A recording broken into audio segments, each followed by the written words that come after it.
कहानी 15 भाग 1। हन्ना परमेश्वर को पुकार रही है।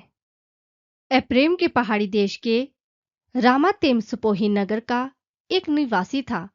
उसका नाम एल्काना था। एल्काना की 2 पत्नियां थी।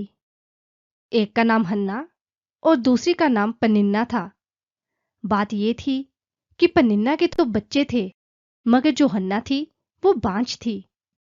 ये व्यक्ति हर साल सेनाओं के यहोवा को दंडवत करने और उसे मेल बलि चढ़ाने के लिए नगर से बाहर शीलो में जाया करता था।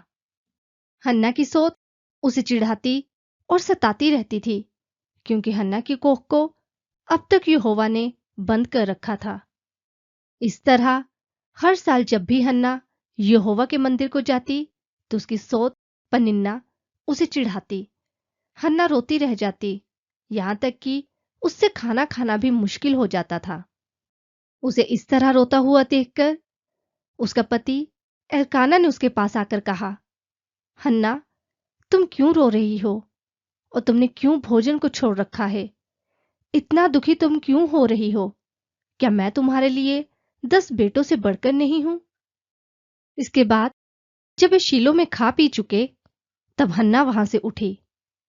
उस समय एली याजक यहोवा की मंदिर की चौखट के पास अपने आसन पर बैठा हुआ था।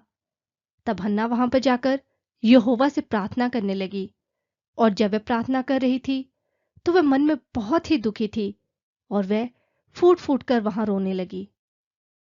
तब हन्ना ने मन्नत मांगते हुए कहा, हे सेनाओं के यहोवा, यदि आप अपनी दासी पर नजर डालें और मेरी स्थिति पर ध्यान दें और मुझे ना भूलें, और यदि आप अपनी दासी को एक बेटा दें तो मैं उसे जीवन भर के लिए आप ही को सौंप दूंगी और उसके बाल कभी ना काटे जाएंगे। जब हन्ना यहोवा से इस तरह से प्रार्थना कर रही थी, तब एली याजक बड़े ध्यान से उसकी मुंह की ओर देख रहे थे। हन्ना ये प्रार्थना अपने मन में कर रही थी। हालांकि उसके होंठ तो हिल रहे थे, मगर उसकी आवाज सुनाई ना दे रही थी। ये देखकर एली याजक ये समझे कि हन्ना नशे में है।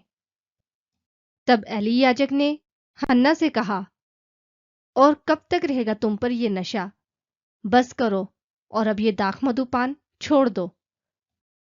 हन्ना ने उसे उत्तर दिया, नहीं मेरे प्रभु, मैं तो एक दुखियारी औरत हूं।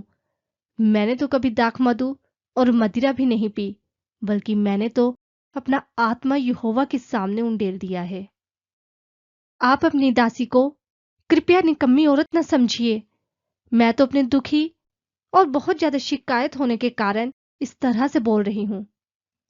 इस बात को सुनकर एली ने उससे कहा, शांति से यहां से चली जाओ। इज़राइल का परमेश्वर तुम्हारी हर इच्छा को पूरी करेंगे। हन्ना ने उत्तर दिया, आपकी दासी पर आपका अनुग्रह बना रहे। और ये कहते हुए वे अपनी जगह को लौट गई, और वहां उसने भोजन किया और अब उसके चेहरे पर उदासी न थी।